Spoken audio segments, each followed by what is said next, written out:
Welcome back. ఉపాధి హామీ పథకానికి సంబంధించి కొత్త బిల్లును లోక్సభలో ప్రవేశపెట్టింది కేంద్రం. జీరామ్జీ పై గరంగా నిన్న సభ జరిగినటువంటి తీరు మనం చూసాము. ఒకసారి వివరాల్లోకి వెళితే మహాత్మా గాంధీ జాతీయ గ్రామీణ ఉపాధి హామీ పథకం ఎంజీ నరేగాను రద్దు చేసి దాని బదులు Viksit Bharat guarantee for Rozgar and Ajeevika mission Gramin VBG రామ్జీని తీసుకొచ్చేందుకు ఉద్దేశించినటువంటి బిల్లును నిన్న సభలో ప్రవేశపెట్టిన విషయం మనకు తెలిసింది. దీనిపై అభ్యంతరాలు వ్యక్తం చేస్తూ విపక్షాలు ఆందోళన చేసినటువంటి క్రమం చూసాము. ఒకటి, జాతిపిత పేరును తొలగించడం, అదేవిధంగా రేపటి రోజున పథకాన్ని కూడా పూర్తిగా రద్దు చేసేటువంటి అవకాశాలు ఉంటాయి అన్నటువంటి ఆందోళన చేశారు. దానిపై కంటిన్యూస్గా ఆందోళనకు అటు కాంగ్రెస్ కూడా పిలుపునిచ్చినటువంటి క్రమంలో డిస్కస్ చేద్దాం. గెస్టులు కూడా సిద్ధంగా ఉన్నారు. బీజేపీ నుంచి సీనియర్ నాయకులు అల్జాపూర్ శ్రీనివాస్ గారు, నమస్తే అండి. Welcome to the debate. Srinivas గారు నమస్తే. సుమిత్ర గారు, వీరు బీఆర్ఎస్ సీనియర్ నాయకురాలు. నమస్తే అండి సుమిత్ర గారు, వెల్కమ్ టు ద డిబేట్. నమస్తే అండి. ముందుగా శ్రీనివాస్ సార్, మీరే చెప్పండి, జాతిపిత పేరు తొలగించాల్సినటువంటి అవసరం ఏమొచ్చింది, అసలు ఎందుకు తొలగించాలి? వారి యొక్క పేరు తొలగించాలన్న ఉద్దేశంతో కార్యక్రమం నిర్ణయం తీసుకున్నారు. భారతదేశం లక్ష్యం పెట్టుకున్నది 100 ఏళ్ల స్వతంత్ర భారతదేశం యొక్క లక్ష్యాన్ని చేరుకోవడానికే 2047 ఒక టార్గెట్ ని రీచ్ కావడానికి అనేక కార్యక్రమాలు భారత ప్రభుత్వం తీసుకుంటా ఉంది. కాబట్టి దాని యొక్క ప్రేరణతో స్ఫూర్తితోని ఈ దేశంలో ప్రజల్ని చైతన్యపరుస్తూ దేశంలోని అనేక అవసరాల కార్యక్రమాలకన్నిటి కూడాను ముందుగానే 2047 ఒక టార్గెట్ ముందర పెడుతూ ప్రోత్సహిస్తూ వస్తున్నది. ఇది ఇందులో భాగంగానే ఆ యొక్క పేరుతోనే కనెక్ట్ చేయడం జరిగింది. వికసిత్ భారత్ అని చెప్పేసి టార్గెట్ పెట్టుకున్న దాన్ని పేరు కనెక్ట్ చేయడం జరిగింది. దాంట్లో తప్పేమున్నది?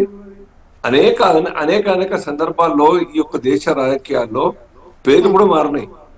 కొన్ని చోట్ల కొన్ని ప్రభుత్వాలు ఉద్దేశపూర్వకంగా మార్చింది, కొన్ని చోట్ల అవసరాన్ని బట్టి మార్చినాయి. ఈ రాష్ట్రంలో కూడాను, అవిభక్త ఆంధ్రప్రదేశ్ లో కూడాను ఎన్టీఆర్ ఎయిర్పోర్ట్ కాంగ్రెస్ మార్చలేదా? ఇది చరిత్ర కాదా? కాంగ్రెస్ పార్టీ మహాత్మా గాంధీని ఇప్పుడు పార్టీకి సంబంధించిన వ్యక్తిగా కూడా మహాత్మా గాంధీని చూడము, జాతిపిత. సో ఆయన పేరు తొలగించి ఇప్పుడు ఈ ఉపాధి హామీ పథకానికి ముందు కూడా మహాత్మా గాంధీ జాతీయ ఉపాధి హామీ పథకం, అక్కడ ముందు మాత్రమే పేరుంది. సో ఇక్కడ పూర్తిగా తొలగించి రామ్ అనే వచ్చే విధంగా, సో ఒక విధంగా రాజకీయ కోణంలోనే పొలిటికల్ వ్యూహంతోనే దీన్ని పేరు మార్చారు అనేది వాళ్ళ ఉద్దేశం. మోదీ గారు తీసుకునే నిర్ణయం ఏదైనా కానీ దేశ హితం కోసం, దేశ అవసరాల కోసం నిర్ణయం తీసుకుంటా ఉంటారు. ఒకరిని కించపరచాలనో, ఒకరిని తొక్కి పెట్టాలనో కాంగ్రెస్ పార్టీ దృష్టిలో పెట్టుకొని కాంగ్రెస్ నాయకుల పేరు ఉండద్దని ఏ ఉద్దేశంతో చేయగలగాలి. మరోవర్ మహాత్మా గాంధీ కాంగ్రెస్ పార్టీ కూడా ఆనాటి కాంగ్రెస్ నాయకుడు కావచ్చు, కానీ ఈనాటి కాంగ్రెస్ కు దానికి ఏమైనా లింక్ ఉందా, సంబంధం ఉందా? ఆ కాంగ్రెస్ మహాత్మా గాంధీ యొక్క స్ఫూర్తిని యొక్క కాంగ్రెస్ నాయకులు తీసుకుంటా ఉన్నారా?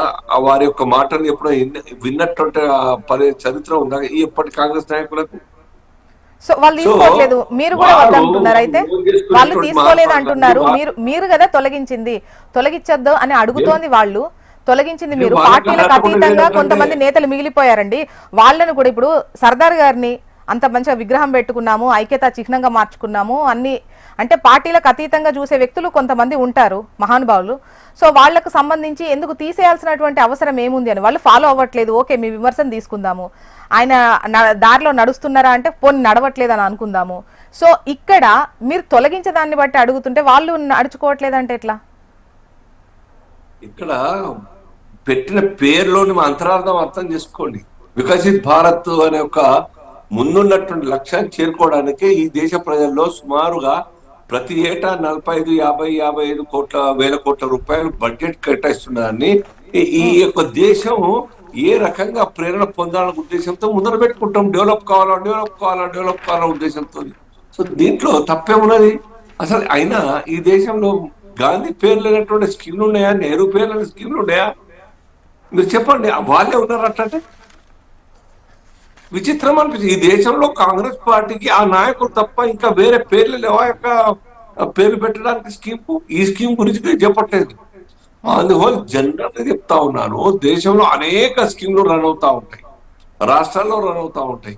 అన్నిటికి కూడా శ్రీనివాస్ సార్, వేరే మరొక అడుగు ముందుకేసి కాంగ్రెస్ వాళ్ళు చేస్తున్నటువంటి డైరెక్ట్ అంటే ఏంటంటే జీరామ్ అన్న గాడ్సే రామ్ అన్న దానిగా మీరు దాన్ని ఎగ్జాంపుల్ ఇంకా చెప్పాలంటే అని అర్థం వచ్చే విధంగా మీరు ఈ పేరు అంటే అది కాంగ్రెస్ నిర్ణయించారు అనేది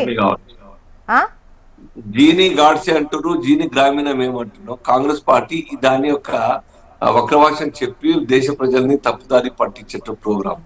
కాంగ్రెస్ పార్టీ నైజమే అది, కాంగ్రెస్ పార్టీ క్యారెక్టర్ అది. ఈ దేశ ప్రజల్ని ఇంతకాలంగా మభ్యపెడుతూ దేశాన్ని మొత్తంగా కూడా నష్టాలకు తీసుకెళ్ళినట్టు కాంగ్రెస్ పార్టీ, కాంగ్రెస్ ప్రభుత్వం ఇప్పటికి కూడా మారకుంటే ఇప్పుడు సీమితమైంది 1-2 రాష్ట్రాలకు. ఇంకేమైతే చూడండి, మెంబర్షిప్ తీసుకునే వాళ్ళు ఉంటారు, మెంబర్షిప్ కాంగ్రెస్ పార్టీ తీసుకునే వాళ్ళు, వాళ్ళ ఇంట్రెస్ట్ అలా వాళ్ళ కోసం.